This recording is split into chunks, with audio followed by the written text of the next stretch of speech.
We have some great news to discuss today on the issue of the Keystone XL pipeline. Raw Story reports, quote, President Obama on Tuesday swiftly delivered on his vow to veto a Republican bill approving the Keystone XL oil pipeline from Canada, leaving the long-debated project in limbo for another indefinite period. They continue, the Senate received Obama's veto message, and Senate Majority Leader Mitch McConnell immediately countered by announcing that Republican-led chamber would attempt to overturn the veto by March 3rd. Now, it's an open question as to whether or not they're going to be able to do that, so I don't want to make a prediction as to whether or not they will.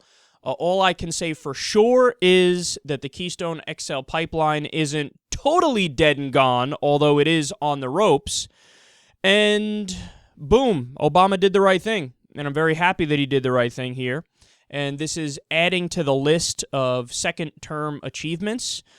He's been much more progressive in his second term than he was in his first term. There's the Cuba deal, for example, which I thought was absolutely fantastic. And in fact, I thought it was a no-brainer. And I also think the way that he went about it politically was brilliant. Because there are parts of that Cuba peace deal that have to go through Congress, but what Obama did is he came out and gave a big speech and made this big media hoopla over it so that you put the Republicans in a corner and make it so that if they vote against any of the things that would get us closer to peace with Cuba, they're the problem, and you can point your fingers at them and rightly say, hey, why are you guys blocking peace? What, are you crazy? So we have the Cuba peace deal, which was fantastic, the negotiations with Iran, which I thought the temporary deal, the interim deal, I thought was fantastic. There are reports that the way the negotiations are going, that there's a lot of areas where there's agreement and that we may actually get a permanent deal as long as it's not sabotaged by Netanyahu and by the Republicans in Congress and all that stuff. But I love the effort put forth on this issue by John Kerry and President Obama.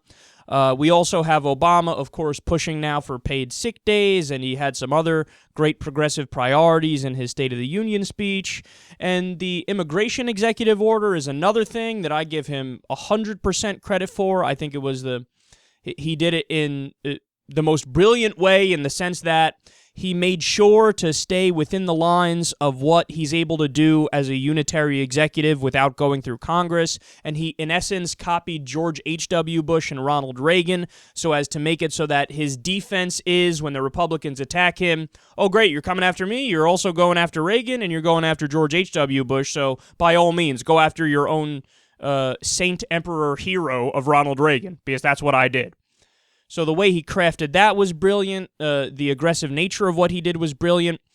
And in this case, again, I have nothing but praise for him. And look, I'm happy that I get to come out here and do this segment because, as everybody who listens to the show knows, I'm the first one to go after Obama when I think he does a horrible job on something. And I can list them off right now for you. I mean, look at NSA spying. It's gotten worse under President Obama, and he is to blame for it. Make no mistake about it. Of course, George W. Bush put the infrastructure in place, and you blame him for that, but Obama has put it on steroids and made it worse. There's no question about it. He's been really bad with the drone program overall, too. I mean, there's been countless stories of drones blowing up wedding processions and funerals and innocent grandmas picking vegetables in Pakistan, and what he's done with drones has been horrible. His foreign policy in terms of Iraq and Syria has also been pretty bad. I mean, so he hasn't gotten us into an all-out, a trillion boots-on-the-ground war in the region again, but he's still doing too much and creating more terrorists in that region,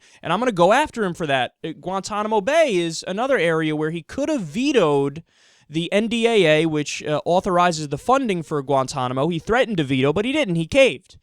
So I go after him for that. So I think the main takeaway when we discuss this story and other stories involving Obama is it's a complex situation. And you have to look at each individual issue on the merits of that issue itself. And you have to be as fair as you can be, as objective as you can be. And if you disagree with him 100% on something, then discuss that. And if you agree with him on 100% on other things, then you say that too. So the overall picture of Obama is we're dealing with a guy here who's either center-right on the political spectrum or just a centrist, but he's also very corporatist and very pro-establishment, of course. I mean, he is the establishment, essentially. But every once in a while, he'll do something where he throws progressives a bone, or He stands up for the right things. And this is a good time to bring up the fact that you should not be one of those Democrats that makes the argument that because Democrats let us down so often and because they do so many things that are like Republican light, that therefore the Democrats are exactly the same as Republicans. That's just not true. Can you say, hey, they're 70% to 80% equal to Republicans? And they let us down too much? Absolutely. And I'll be the first one to lead the charge in making that argument. But you can't say that they're exactly the same because they're not exactly the same. If this was a Republican president, he would have approved the pipeline in 2 seconds, and Obama vetoed the pipeline. So we have to give him credit on this because he deserves credit on this. And I don't want to get ahead of myself here, but I'm going to make a pseudo-prediction. I'm going to make a semi-prediction here. Don't hold me to this, okay, because I'm just thinking out loud here, but I'll just say that I will not be surprised if before he leaves office, he does something to shut down Gitmo. Now, again, I just described to you how I was let down by the fact that he caved on that issue before, but here's why I think there's a chance that he will do something that we like, because he does care about his legacy. Now, oftentimes, a lot of the things that he would count as part of his legacy are not the exact right policy, and they're like window dressing to what could be a better policy. For example, Obamacare. Like, that's part of his legacy, and it's certainly a positive part of his legacy, but it's not the perfect healthcare reform. Perfect healthcare reform is single payer, or at least a public option. We got neither of those. We got an individual mandate program, which is what Obamacare is. So it's a giant step in the right direction because any kind of reform would have been a giant step in the right direction. So he counts it as part of his legacy, but it's not the best thing.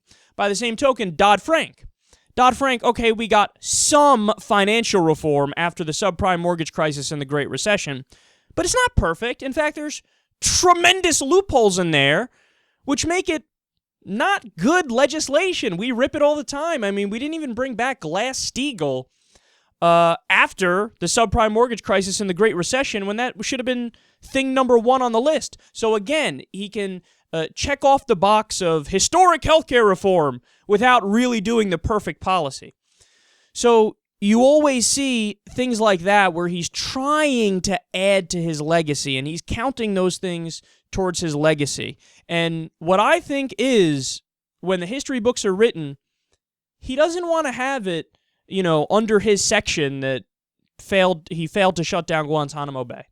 He doesn't want to have that. And he also doesn't want to have was blind to the problem of climate change when inevitably the future generations look back and go, these fucking idiots screwed us. I can't believe how bad they screwed us. He wants to be known as one of the characters that moved us away from that. And with this Keystone XL veto, he's starting to go down that road, along with, by the way, the regulations against the anti-pollution regulations, I should say, for coal plants and other types of businesses that pollute on a regular basis and have fossil fuel emissions on a regular basis. So he's done some good things regulating in that sense, and now he's doing a great thing with the Keystone XL veto. And I don't think that in the history books he wants to have Guantanamo next to his name. So after reading this story and learning the facts about what he did with this veto, I wouldn't be surprised if he tried something in some way before he leaves office to shut down Guantanamo Bay. We're going to have to wait and see, but either way, he's been much better in his second term than he was in his first term.